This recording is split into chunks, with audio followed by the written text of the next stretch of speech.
Hi guys! Good morning. Well, good afternoon na kasi 1:37 na ng hapon. And today is Friday pero hindi ako pumasok kasi nagkasakit ako. Nagkaroon ako ng bacteria dito sa may leeg and nagkaroon ako ng bump ng bukol dito. And sabi sa akin, bacteria. And nagpa-ER pa ako nung nakaraan kasi kahit nung Monday, this week Monday nagpa-check up ako. Hindi ako nagiging okay. Tapos Wednesday sa work nagpa-clinic pa ako kasi hindi na talaga maganda yung pakiramdam ko. Parang sumisikip yung dito ko. Parang feeling ko kulang yung nahihinga ko. Tapos nilalagyan na pala ako pagdating ko sa clinic. Ayun, umiyak pa ako. sobrang tiniis ko kasi yung sama ng pakiramdam ko for 2 hours. Kasi sabi ko baka mawala din, pero hindi siya nawala. So, first time kong magpa-clinic. And that day then, Wednesday, nagpa-check up din ako sa ER. Kasi, nasabi ko na yata sa inyo before na namamaga yung ilalim ng dila ko. And sabi, bacteria nga daw ako dito, tapos yung sa pamamaga din daw ng ilalim ng dila ko is baka meron akong cavities na nagkukos, kaya nagre-react yung aking ilalim ng dila. Or, allergy daw sa pagkain. So, binigyan ako ng gamot for 3 days. Kapag hindi ako naging okay or lumala yung pakiramdam ko, kailangan daw ulit magpa-check up sa dentist or sa ENT. ENT naman yung pinuntahan ko nung nakaraan and doon ako kumukuha ng gamot for allergy sa sipon. Pero yung sa siguro sabi din ng doktor doon sa ER, hindi match sa akin. Paano ba awa na isa ni Hongo? Okay sa akin yung gamot. Kaya siguro ganun yung reaction ng katawan ko na naninikip yung dito ko. Tapos sumasama lalo yung pakiramdam ko pag umiinom ako. So, kahapon, Thursday, nag-asami pa ako. And today, hindi muna ako pumasok kasi sabi ko baka mabinat ako. And hindi pa rin kasi ako super okay kasi nararamdaman kong meron pa rin akong something dito. Hindi pa rin ako 100% okay. Pero hindi na ako nilalagnat. Tapos yung dito, hindi ko alam kung double chin ako or parang kasi feeling ko dati wala yan. Yan din yung dahilan kung bakit ako nagpa-ER. Kasi nung namamaga yung dila ko, ang laki ng maga nung dito ko. So ngayon meron pala. Hindi ko alam kung double chin yan. Double chin yata. Pero ewan ko. Mamayang gabi, mamayang hapon darating si Akemi and si Naomi. Kaya, ayun, tayo ay mag-aalaga. And buti na lang gumaling ako. Gumaling ako before gumaling ako kahit papaano kasi nakapangako na ako sa mga bata na pupunta sila dito dahil almost 1 month yata sila hindi nakapunta dito. Kasi 'di ba guys, shifting nga ba yung tawag na Nico tayo kasi ako. Kaya mahirap kapag every week sila pupunta dito. Tapos minsan pag galing naman ako sa pang-umaga na ganito, lagi ako nakilakita. You can see, wala pong luto dyan. Nandito sa ref. Na ako kahapon. Nag-noodles na ako. Try nyo to guys. Masarap to. Kumain na ako ng kagabi. Ayaw ko na ulit kumain ngayon. Tapos ito pala, nung nagpa-clinic ako sa Kaisha. Sa work. Nung nagpa-clinic ako sa work, binigyan ako nito. Para daw tong Pocari. Oo, sabi. And masarap naman siya in fairness. Siya, maalat. Itong coconut juice na to, masarap to. Ayan guys, alam nyo kung tutuusin, meron namang ulam. Kaso, alam nyo yun, hindi mo siya feel kainin. Ito masarap yan, sa Donkey. Ang mahal niyan, nasa 300 something yata yan. Dito, wala naman tayong pagkain. Aray ko yung tripod. Wala rin tayong pagkain dyan. Ayun nga pala guys. Ay, hindi ko kayo maano. Naglalagay na ako ng kanin sa freezer. Okay siya. Kasi lalo ngayong summer, parang hindi siya mapaanis. Hindi ka mapipressure kumain ng. Hindi ka mapipressure ubusin yung pagkakanin mo kasi mapapaanis. Meron tayong mga ganito kasi pala ko dito is spaghetti and tacos para sa taco rice. Pero meron pa rin pala akong dun. Yun. Kaso gusto ko yung mabilisan lang. Food naman tayo dito. May nori pa. Hindi mabuksan. Ayoko mag-noodles guys kapag ako ay gutom at bagong gising kasi sumasakit yung sigmura ko. Yeah. Ito pala guys. Ito. Red seafood. Ewan ko, parang summer lang. Sa Marwetso kami dati nakabili nito and then all year round wala siya.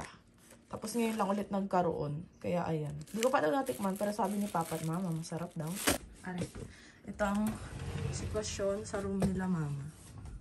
Ayan. Tayo ay naglaba kahapon pero feeling ko alam nyo tuyo na to. Kasi po ay mainit dito. Pero buti hindi nga masyadong mainit today. Kasi kahapon grabe ganitong oras sobrang init. Or naka-aircon na kasi ako. Nag-aircon kasi ako kaninang madaling araw nung nagising ako ng 2 AM. Kasi ang init. Hindi ko alam kung anong kakainin ko. Kung nakahanap na ako guys, itong Master Sardines. Masarap to. Nalaman namin to dahil nagpadala si Tita Mel na to dati. Kasi itong basura ko dito na marami, wala yang nabubulok dyan. Ngayong summer, nilalagay ko yung nabubulok dun sa ref. Kasi, grabe guys, sobrang baho sa basurahan.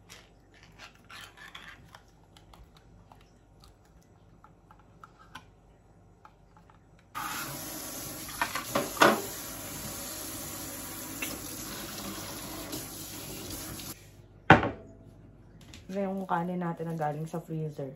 Hindi lang pantay-pantay yung portion na naiano ko.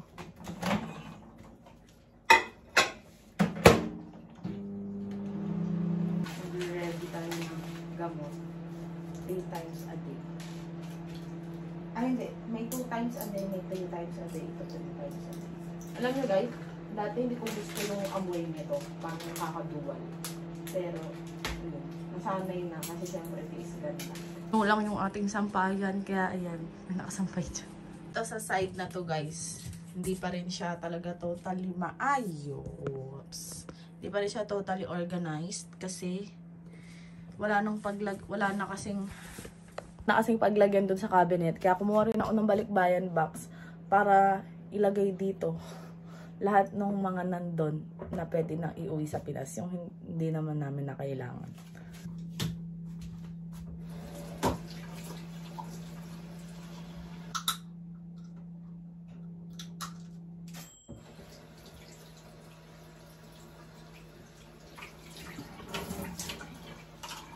Living alone is may pros and cons.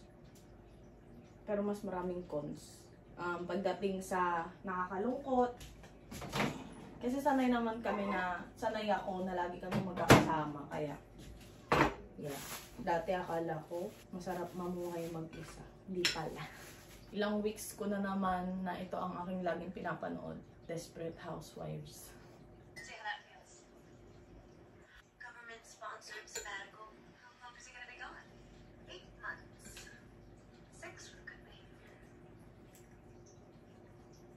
Medyo parang nabigla yung chan ko dun sa kinain ko. Dapat yung laman ng sardinas, may isa pang natira, hindi ko na kaya ubusin. Ito ang aking dessert. Jelly Ace. Apple flavor. Favorite ni Wawa to.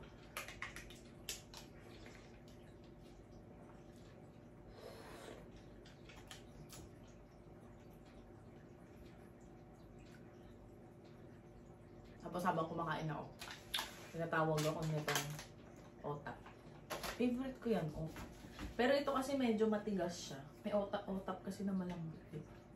Pag umuwi sa Pinas, makakain. Kaya lang pag nasa Pinas na, pag nakita mo na ng pagkain, di mo naman maano na gusto mo siyang kainin. Ganun. Sarap talaga, no? Jollibee, Greenwich. Ano ba? Kami kasi tawag namin Greenwich. Parang ang liit nito, no? Pero nakakabusog din siya. Nakaraan. May chika ako sa inyo. Nakaraan nakasandal ako dito. Kapantalon ako. Pantalon ko kasi sa ilalim para siyang tas-tas. May electric fan. Akala ko, yung tas-tas umaakyat sa pantalon ko. So, ginanon ko siya. Naramdaman ko, umaakyat siya. Parang feeling ko, nandito ko na. Yun, pag ko ipis, ganyan kalaki. Hindi ko talaga siya naramdaman. Ewan ko. Tapos, hindi ko yun nahuli. Kasi, nagpanik ako nung lumabas siya sa pantalong ko. Pumunta dyan. Tapos, alam mo yung ipis, parang ini-intimidate ka o tinatakot ka. Kasi nung ginalaw ko yung something dun, talagang ginanong-ganon, lumapit siya sa akin, ginanong-ganon niya ako. Diyos ko, nagtatalon na naman ako. Na hindi ko sure kung na-sprayan ko.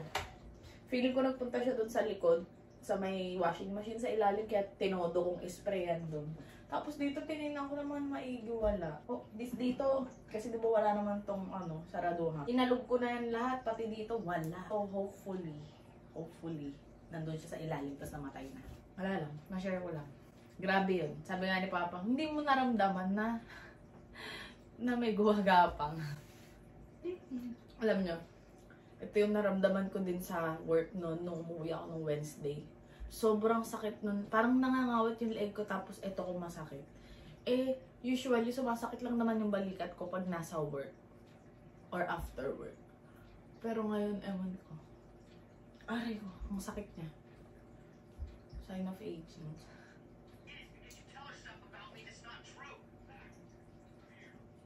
Nakaraan pala, inorganize ko yung mga pagkain namin dito. And yeah. Kasi, pag may pasok ako, grabe. Ang nagugulo talaga siya. Itong pagkain na to, galing to kay Tita Lynn. Kasi sabi ko nung nandun ako nung nakaraan, wala nang pagkain yung mga isda, bibili pa ako. And binigyan agad daw ni Tita.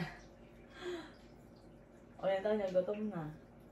Wala to sa oras pakainin eh. Pero every other day lang sila pinapakain. Alam nyo ba? Nakaka-survive tong dalawang to ng isang buwan na walang kinakain. Kasi, nung umuwi kami nung November, wala namang nagpakain sa kanila pero naka-survive sila. Diba? Kung kaya mga yan.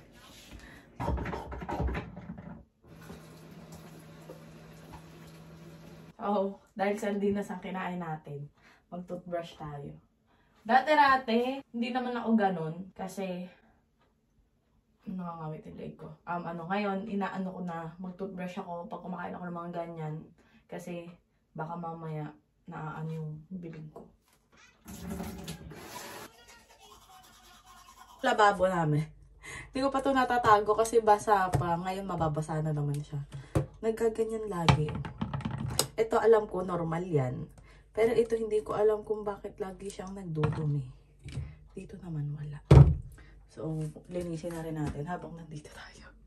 Ito nabili ko to sa Seria. Maganda siya kasi may matigas siyang part. Pero hindi yung parang ng panghugas ng plato Ewan ko kasi pang daw to, kabi, pang molds pag dun sa liguan.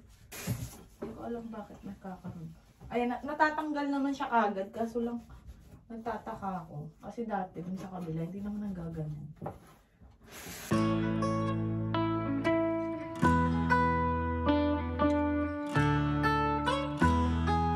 Ito na lang ang gawin natin. Pamunas dito. O, diba? Naalala ko si Lola Lily dito. Kasi nung nasa Pilipinas pa kami, nagpapadala si Mama ng ganito and ganito yung mga pamunas namin. Ng kamay or ng mga kung anik-anik. Kaya naalala ko siya.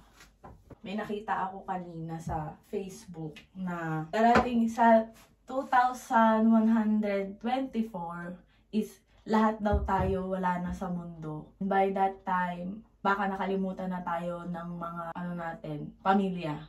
Kasi sabi nga, sino ba ang nakakakilala sa lolo ng lolo mo. Kaya eventually daw, pag nawala ka, malulungkot sila for a while.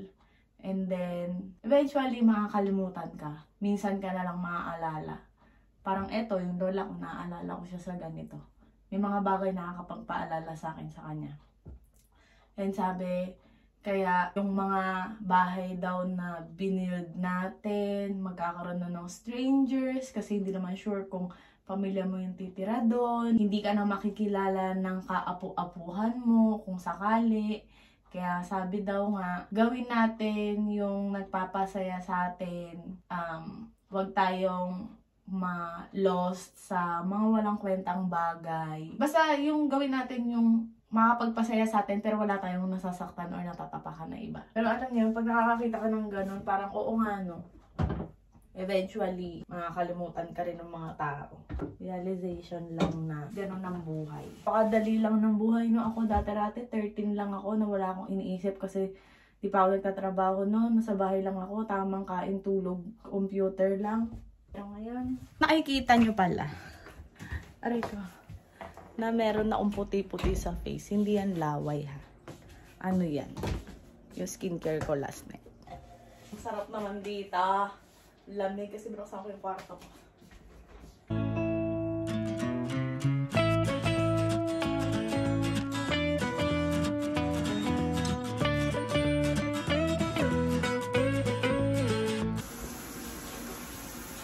Napaparaning tuloy ako pag parang may gumagapang sa legs.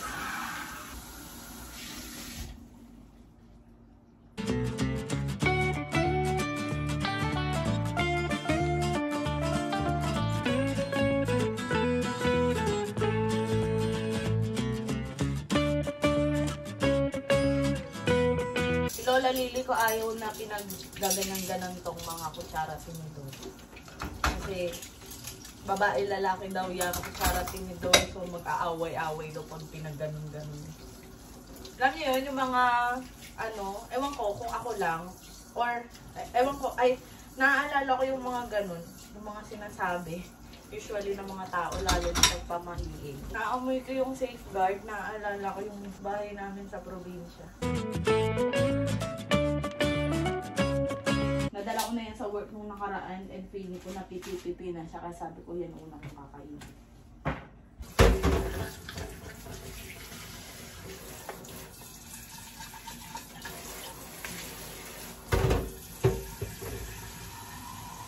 Parang feeling ko ito narabas. Alam nyo guys, ayaw ko lumabas ng ganitong oras.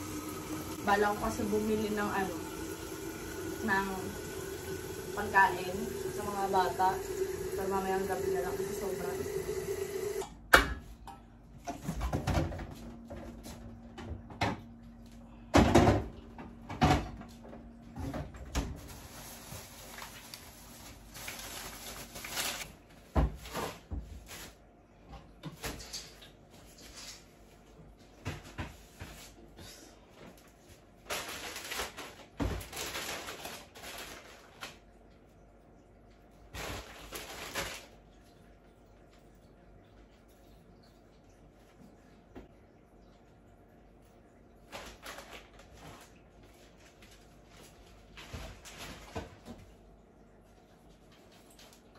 Nasa ko muna exhaust fan doon para magpalit ng hangin o lumabas yung mga hangin na mainit dito sa bahay. Ga-edit muna. Bala ko sana mag-vacuum ngayon pero I'm not sure. Baka mag-vacuum ako saglit lang. Pero mag-edit muna. Wala pa akong open naman. Ay. Medyo natakot ako dun bukas yung cabinet. Pero nakita ko yan kasi kanina pagkagising ko hindi siya nakasara maigi. Kaya pagbugan nitong aircon, ano siya. Hala, nakalimutan ko na yung OT ko dito ng mga nakaraan.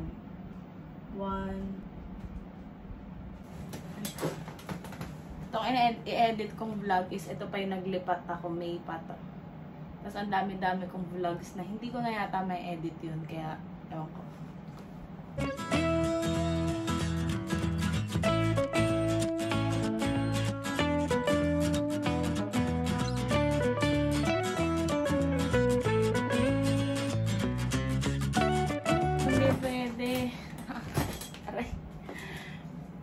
Itong upuan na to, ang sakit na niya sa puwet. Ito na lang gawin natin. Kasi sa pamahiin ng lola ko, hindi daw pwedeng inuupuan yung unan kasi magkakaroon ka daw ng pigsa. Kaya, ito na lang. Nakakalokan sakit niya. Yan. Tignan natin. Ayun. Saglit pa lang ako nakaupo kanina, ang sakit na agad.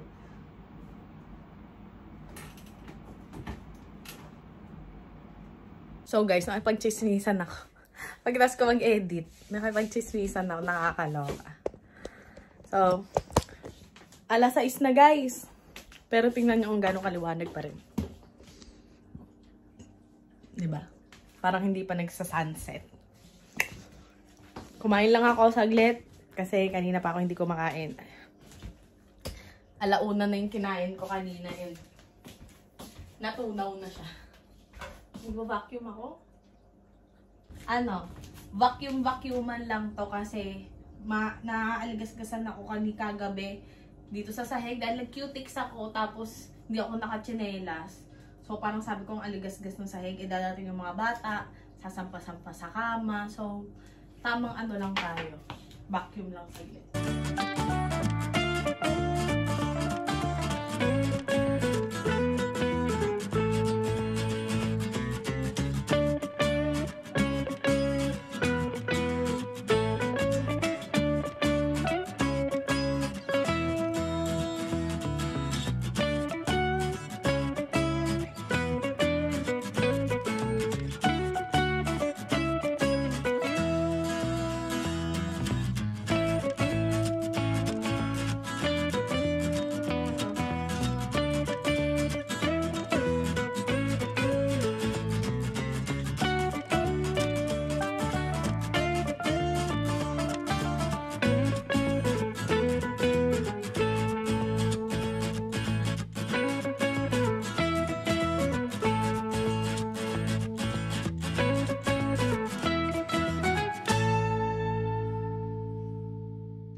Ay, hindi ko na ano to.